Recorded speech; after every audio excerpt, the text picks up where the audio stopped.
You may wonder, this is just for B2C users, and if we are doing a B2B business, how we are going to leverage this system? Because a lot of the labels that we are interested in may not be shown on the WeChat advertising label.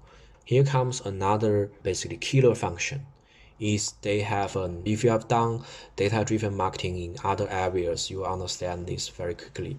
For people who have interacted with you for the past, basically your followers, and you can. That's why at the beginning I was saying WeChat official account is a must. Try to connect or draw all the other traffics into this single source where they can follow you, and they can, whether it's from Douyin or from your website, ask them to follow you, get more information, etc. Once you have these followers, you can basically ask Tencent or WeChat to build a profile of similar customers based on that profile.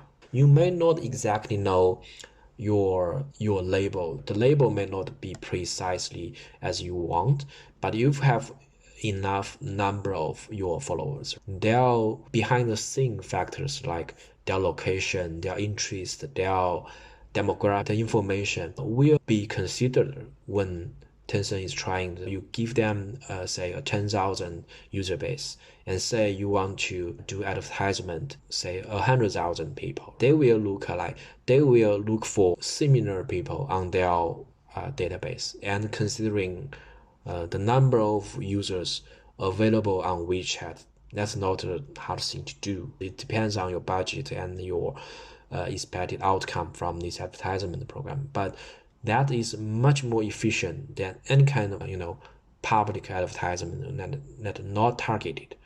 You can still do usual banner advertisement. You say, for example, you put on a banner advertising on Sinan, on, or even on what's the top of the news website, etc. But that's not efficient. Using this kind of data-driven model will highly increase your advertising business.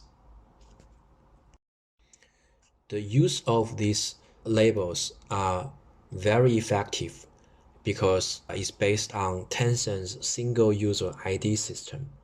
Right? Tencent basically has this same ID for one user across its own apps. That's between WeChat and QQ and a lot of other apps that reach everyday life. And also, if you think about B2B decision making, those individuals are using those apps every day, right? Interact with their colleagues and searching for news stuff.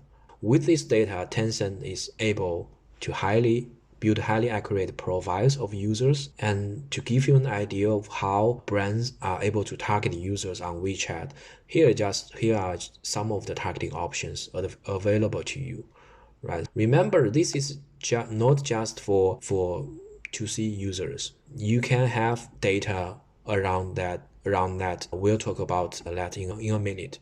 The base characters include demographic, users' age, gender, education level, etc. Right? And then you have the behavior, right? Basically, consumers or your users, what are they interested in? Are they interested in travel or dining or certain area of business, right? The others include there are many interests, for example, like transportation. Are they interested in any kind of news? These are very precise labels that you can leverage to make your targeting precise.